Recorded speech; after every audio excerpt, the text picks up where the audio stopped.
Now, hundreds of thousands of Israelis went on strike and protested out of the Knesset this morning in response to Prime Minister Benjamin Netanyahu's efforts to weaken the country's judicial system. He's specifically proposing to weaken the country's highest court, Israel's Supreme Court.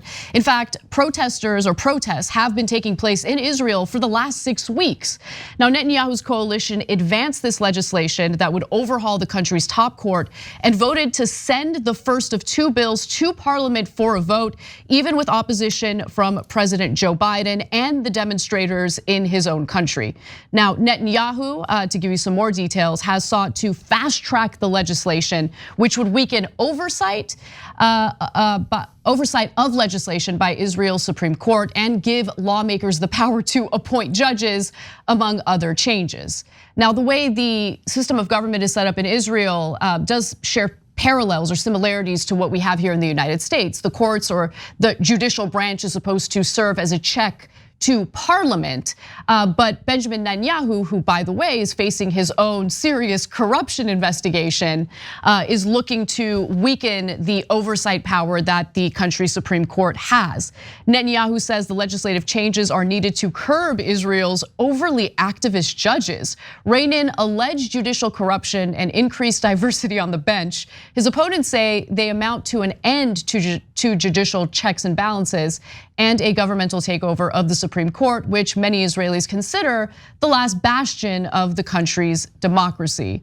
Before we get to some more footage of the protests from this past weekend, Cenk, why don't you jump in? Yeah, so I've often complimented the Israeli Supreme Court. I've criticized them from time to time too, of course.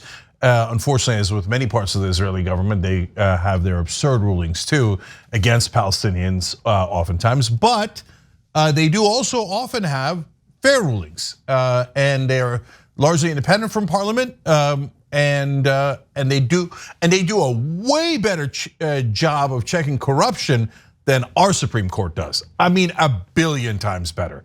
So it is one of the best parts of the Israeli government, and you do sometimes even get them checking the Israeli government on some of their worst abuses. Oftentimes they excuse the worst abuses as well. So it's a mixed bag in that department, but overall, one of the best institutions in Israel.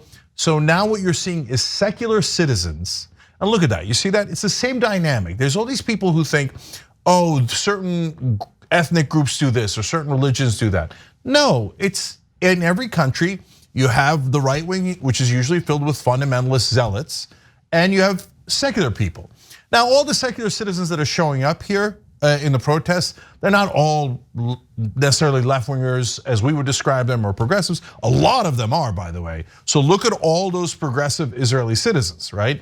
But yes, there are even some religious groups in there and other folks who are saying, yeah, look, I don't know how I feel about Palestinians, or I don't know how I feel about this or that, but I do know I don't want us to be run by fundamentalist clerics and have my rights stripped away.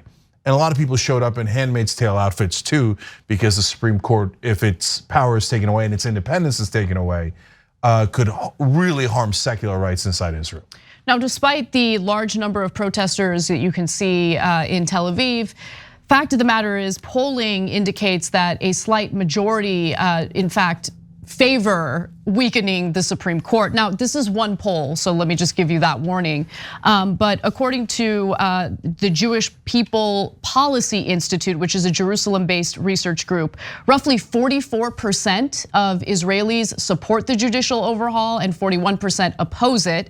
I should also note that Netanyahu pursued this, or the moves came after the government announced its first efforts to strengthen Israel's settlements in the Israeli-occupied West Bank.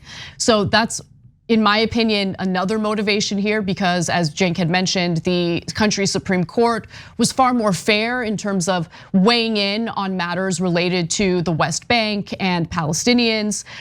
So this new authorization for 9 new settlements is a bit of a problem, and I think that kind of informs us as to what the real motivations are for Netanyahu. Now, on the Israeli right, the Supreme Court, again, is typically seen as a left-leaning institution that prevents right-wing and religious governments from enacting policies that they were elected to implement. Though it has broadly supported some settlement construction in the occupied territories. Cenk went over this a little bit, but understand the criticism mostly comes from Benjamin Netanyahu's right-wing government because of the fact that they've been willing to step in and check some of the acts that they've engaged in. Now, about the protesters, an estimated 200,000 Israelis demonstrated across the country on Saturday, according to organizers, in one of the biggest turnouts in the weekly mass rallies happening for nearly 2 months. Israel's mainly ceremonial president also has called for compromise and warned that the crisis had left the country on the brink of constitutional and social collapse. The other thing I wanted to mention is it's having an impact on the economy, which I wouldn't have predicted, but just to give you a sense of what's happening. In recent weeks, US investors JP Morgan and Goldman Sachs, as well as Britain's Barclays Bank, have issued reports warning of a rising risk of investing in Israel. Some economists have compared the situation to Poland, whose credit rating was lowered after passing legislation in 2016 restricting judicial independence. And as one professor of economics at Tel Aviv University says, what we see here with the reforms is bad for the economy. How fast the risk is going up is not yet certain, but it is rising and the people are worried. Okay, so I want to make, I think this is a really interesting point where we get to look at 3 different issues and see a little bit of insight into it. One's about Jewish people overall, the other one's about Palestinians, and the third one's about Israel, all 3 different topics. One, there's tons of anti-Semitic theories that have resurfaced recently because of Kanye West and others, right? And Donald Trump dining with a bunch of crazy anti-Semites. So, well, they're always portrayed as a monolith, right? Oh, Jewish business interests, Jews control this or that. Well, there's all those Jews in Israel who don't agree with one another. And the business interests, by the way, inside Israel are losing. And then international business interests like JP Morgan and others are coming out against the Israeli government. Why are they doing that if the Jews control everything? So, I mean, look, these are super obvious points, but unfortunately they're not obvious to everyone. So the anti-Semitism is absurd and always ridiculous, and any look at Israel ironically shows that, okay? So number 2 is about Israel itself.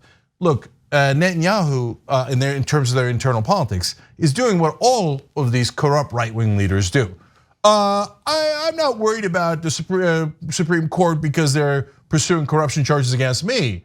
I'm worried about their corruption. Yeah, that's it. Even though my corruption is pervasive and proven and obvious, no, we need to get rid of those guys investigating me because they're the real corrupt ones, wink. And that's just exactly what Trump did with Drain the Swamp, exactly what Erdogan does during the earthquake and before. It's the same right-wing formula that everybody across the world unfortunately applies. And the last thing is, look, as far as the Palestinians are concerned, I actually view this as a really hopeful moment because unfortunately, the Palestinian cause has not animated enough of a percentage of the Israeli citizens for it to push forward a peace plan, right? But now, reformed secular Jews inside Israel are beginning to see, wait, my interests are not at all aligned with the right-wing fundamentalist zealots. They're not just coming for Palestinians, they're also coming for us. And so now that's been a phenomenon for a long time, but now it's crystal clear.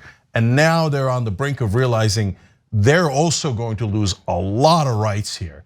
And so it might make for might create a tiny bit of sliver of hope that perhaps the secular side can win and they'll lead in a different direction for Israel. It's not a huge hope, but it is a little bit. And so that's a positive development here too. Thanks for watching The Young Turks, really appreciate it. Another way to show support is through YouTube memberships. You'll get to interact with us more. There's live chat emojis, badges. You've got emojis of me, Anna, John, JR. So those are super fun. But you also get playback of our exclusive member-only shows and specials right after they air. So all of that, all you gotta do is click that join button right underneath the video. Thank you.